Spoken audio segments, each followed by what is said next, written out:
Wabarakatuh. Selamat siang teman-teman. Apa kabarnya?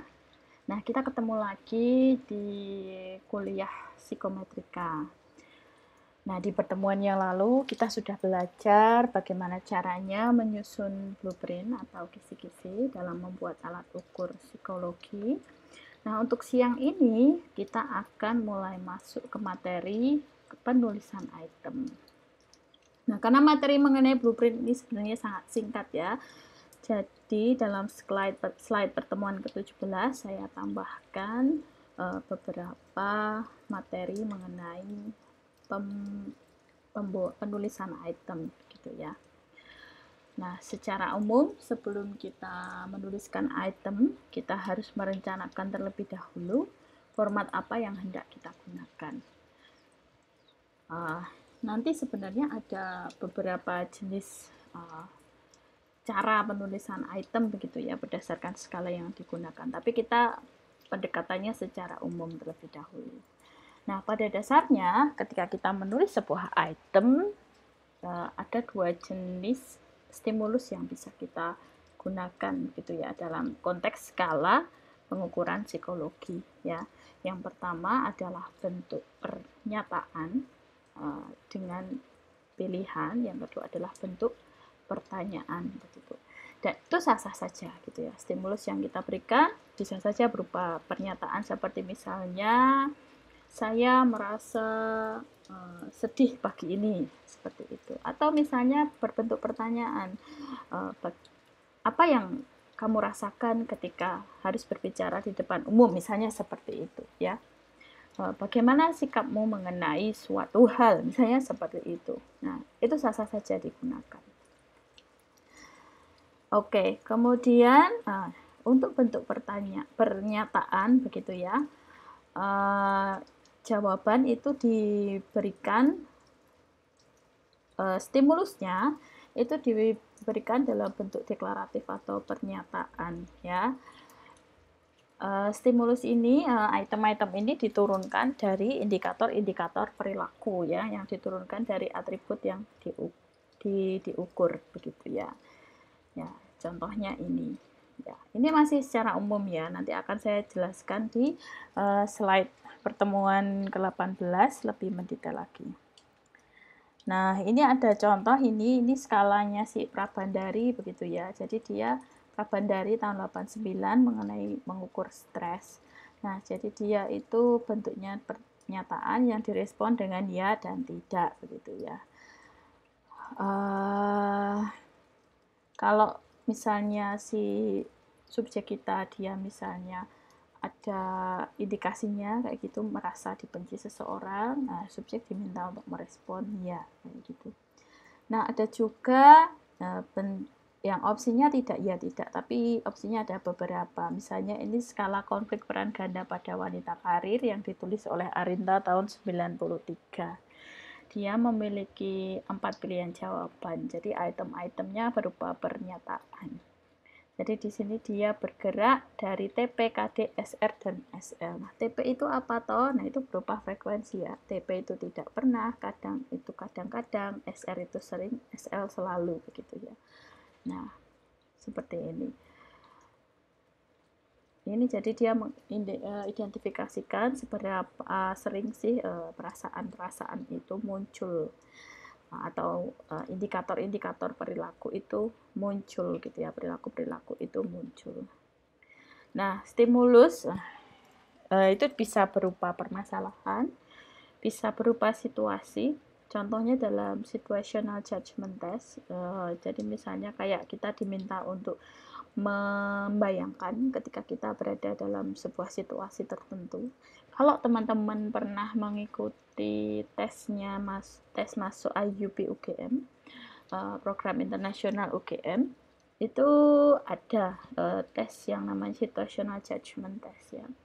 Jadi misalnya untuk kedokteran begitu, jadi nanti peserta itu seolah-olah gitu ya, dia dalam posisi seorang dokter menghadapi situasi tertentu, kemudian responnya seperti apa. Nah, itu juga bisa. Bisa juga stimulus itu berupa keadaan tertentu begitu ya, keadaan yang sedang atau pernah dialami oleh subjek. Atau bisa juga kasus hipotetik begitu ya, kasus-kasus yang mirip dengan situasi tadi begitu ya. Jadi seandainya kita berada di dalam satu posisi, apa yang akan kita lakukan. Nah, begitu. Nah, ini ada contohnya.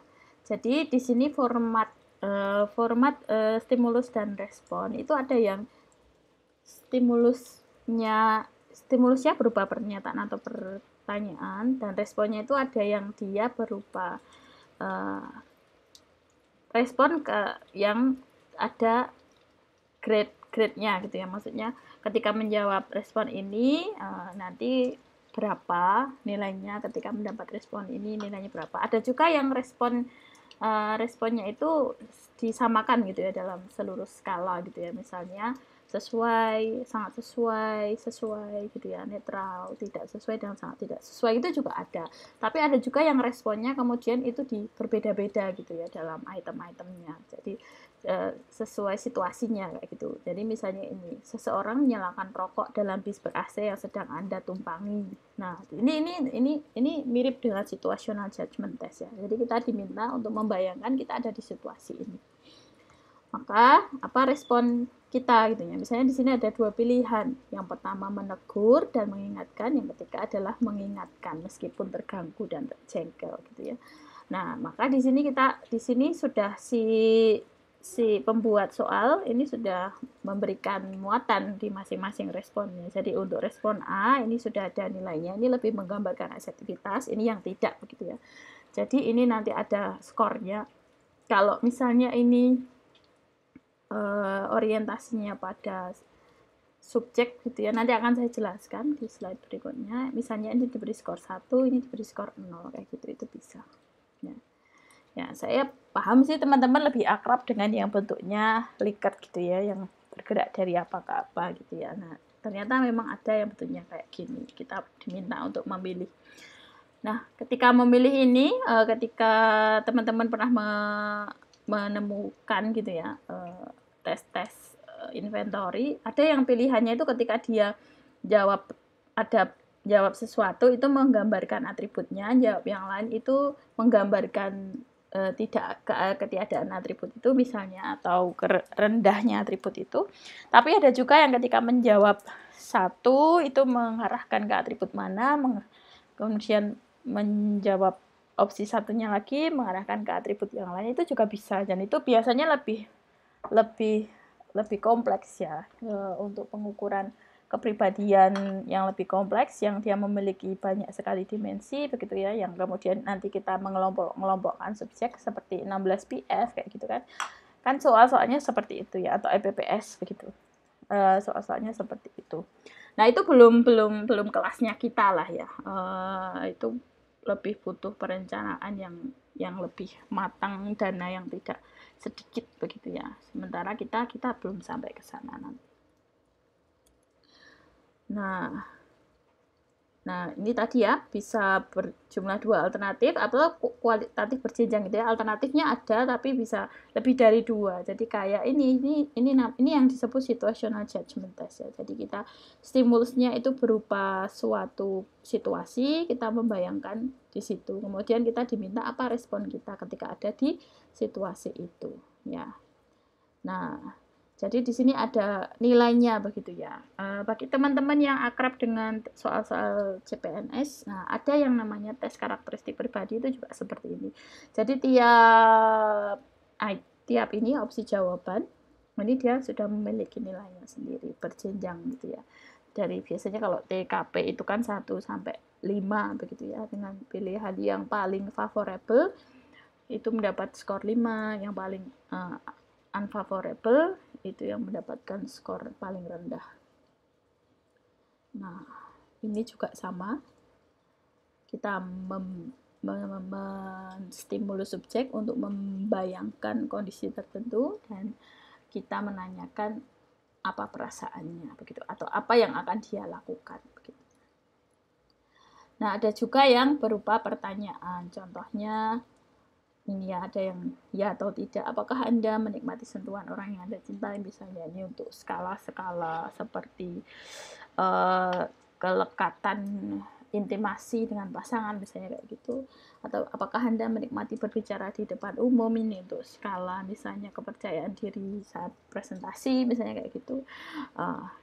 Dan responnya juga bisa ada iya tidak, ada bisa juga menggunakan respon Rickert. Nah, kemudian dari mana kita menentukan kita akan menggunakan pertanyaan atau pernyataan? Keputusan ada di tangan peneliti tentu saja, tetapi memang kita tidak boleh menafikan rule of thumb begitu ya, maksudnya kebiasaan yang sudah ada. Jadi tetap ketika kita membuat skala, there is something that's genuinely new gitu kan. Ketika kita membuat skala itu kan bukan skala yang benar-benar baru ya, sudah ada skalanya, karena kita kan bukan pengkonsep teori terus kita membuat dari from scratch dari awal gitu kan. Kita membuat skala dari teori orang lain yang kadang dia juga sudah memiliki skala begitu, dan tapi karena kita juga repot misalnya untuk adaptasi, kita sekedar mungkin mengadopsi atau kita menyusun kembali tapi berdasarkan teori orang yang sudah membuat skala sebelum kita begitu. Jadi tentu saja memutuskannya saya kira lebih aman ketika kita melihat yang sudah ada itu seperti apa. Dia formatnya pernyataan atau pertanyaan begitu. Dengan asumsi bahwa pembuat skala yang awal itu dia sudah memiliki pertimbangan tertentu ketika responnya itu stimulusnya itu berupa pertanyaan atau pernyataan begitu. Pasti sudah ada pertimbangan tertentu. Nah, format respon sekarang, responnya, opsi jawabannya itu bisa banyak hal ya. Kalau dalam skala proyektif itu kan misalnya menggambar, meneruskan gambar. Kalau SSCT meneruskan kata-kata. Ada GPII itu memilih gambar atau memilih jawaban. Nah, tentu saja yang akan kita buat yang terakhir ya, lebih mudah, lebih sederhana begitu ya. Bukan mudah juga sih, tapi lebih sederhana dan lebih jelas juga landasan empirisnya begitu. Karena untuk skala-skala semacam proyektif itu saya kira bagi kita meyakinkan bahwa kita memiliki landasan empiris yang kuat itu akan lebih berat ya, karena mereka juga mendapatkan banyak kritik juga sebenarnya kan terkait validitas dan reliabilitasnya. Jadi lebih ke yang terakhir begitu ya. Nah, ini ada bermacam-macam skala. Sebenarnya ini skala-skala yang biasa digunakan gitu ya. Nanti akan saya jelaskan lebih jauh karena skala-skala yang saya sebutkan di sini itu dia itu termasuk skala yang pengelompokan yang lebih luas gitu ya. Jadi skala itu dikelompokkan berdasarkan orientasinya pada apa, pada stimulusnya kah, atau pada respon, atau pada subjeknya begitu. Nah, cuman kita bahas dulu aja. Jadi dalam skala psikologi, skala yang biasa digunakan, yang mesti teman-teman paling akrab ini ya, yang Likert ya. Tapi sebenarnya sebelum Likert itu sudah ada beberapa tokoh yang meng-create gitu ya skala ya, yaitu dari Thurston dan juga Gartman. Nah, Thurston dan Gartman ini membuat skala yang dia itu beda dengan Likert ya. Kalau Likert itu dia orientasinya pada stimulusnya begitu ya. Jadi karena respon subjek itu kan dia hanya memilih dari opsi jawaban yang sama gitu kan, dari across skalanya itu kan opsinya sama, misalnya sangat sesuai sampai sangat tidak sesuai begitu, dan dia sudah punya bobotnya sendiri-sendiri. Tetapi skala Thurston ini dia lebih orientasinya pada respon ya. Jadi respon itu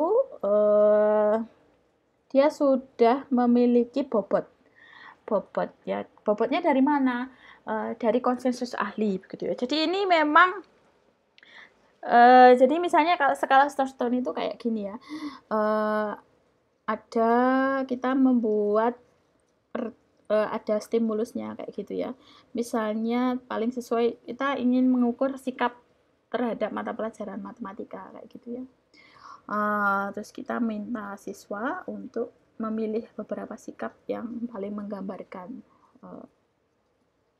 sikapnya terhadap matematika kayak gitu. Nah, masing-masing jawaban ini dia sudah punya bobot. Jadi kalau misalnya lebih memilih yang nomor 7 itu nanti dapat nilai berapa, nomor 9 nanti dapat nilai berapa kayak gitu. Nah, nilai-nilai itu didapatkan dari sini, dari penilaian judging group gitu ya.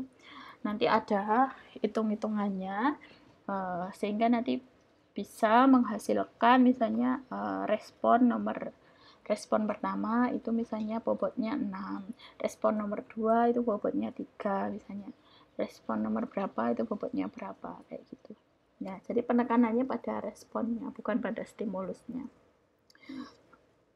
Nah, kemudian skala Gottman itu mirip dengan Thurston, jadi dia penekanannya pada respon juga. Jadi dia lebih ke mengukur satu dimensi dari variabel multidimensi gitu ya. Jadi per dimensi-dimensi begitu. Skala Gottman itu contohnya kayak gini ya. Jadi responnya itu hanya yes or no. Jadi tapi di sini yes itu kan kalau asumsinya kan yes itu 1, no, 0 gitu kan. Enggak, tapi kalau di Gottman ini jadi sama dengan Thurston, tiap opsi ini, jadi stimulusnya kan ini, tolong jawab yes or no gitu kan. Nah, tiap opsi ini dia itu sudah punya nilainya ya. Jadi ketika menjawab yes pada I like pizza, ini sudah ada nilainya berapa. No itu otomatis asumsinya ya 0 sih, tapi nilai dari yes itu berbeda-beda untuk tiap itemnya di sini. Kayak gitu. Dari mana dapat nilainya? Sama kayak Thurston, dari judging dari para ahli itu. Nah, nanti step-stepnya akan saya jelaskan di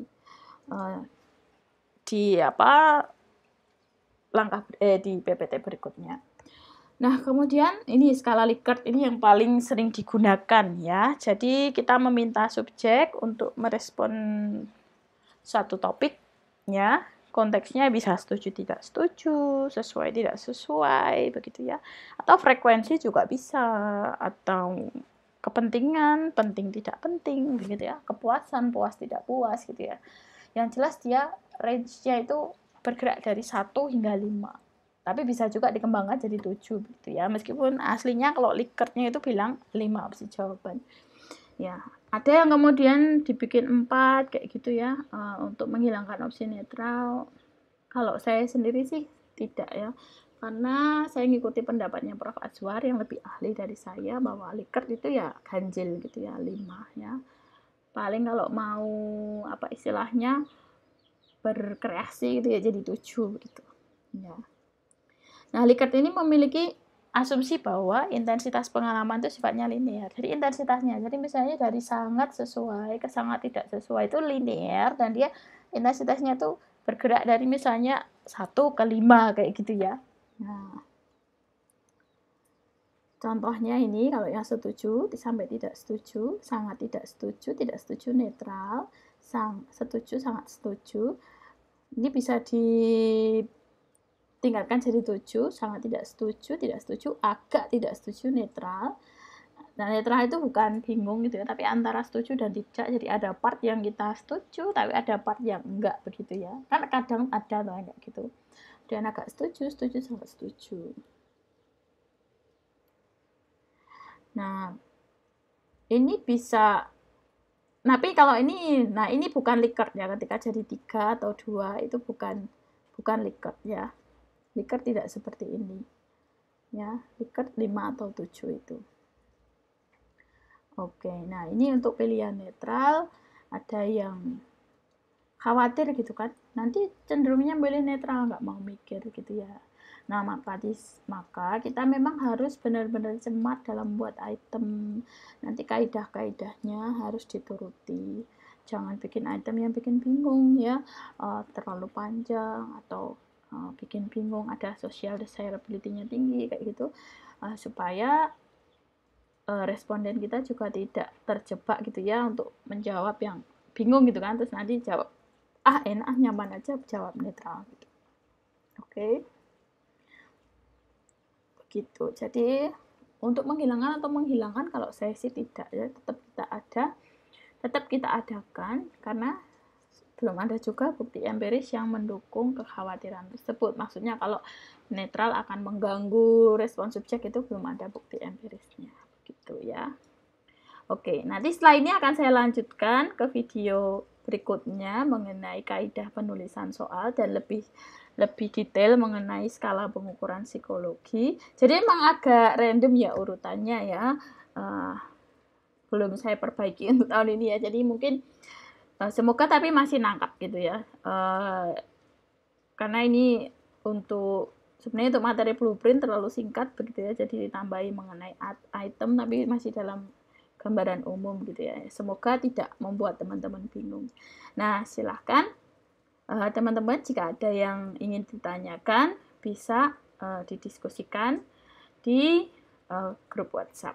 Oke, terima kasih. Wassalamualaikum warahmatullahi wabarakatuh.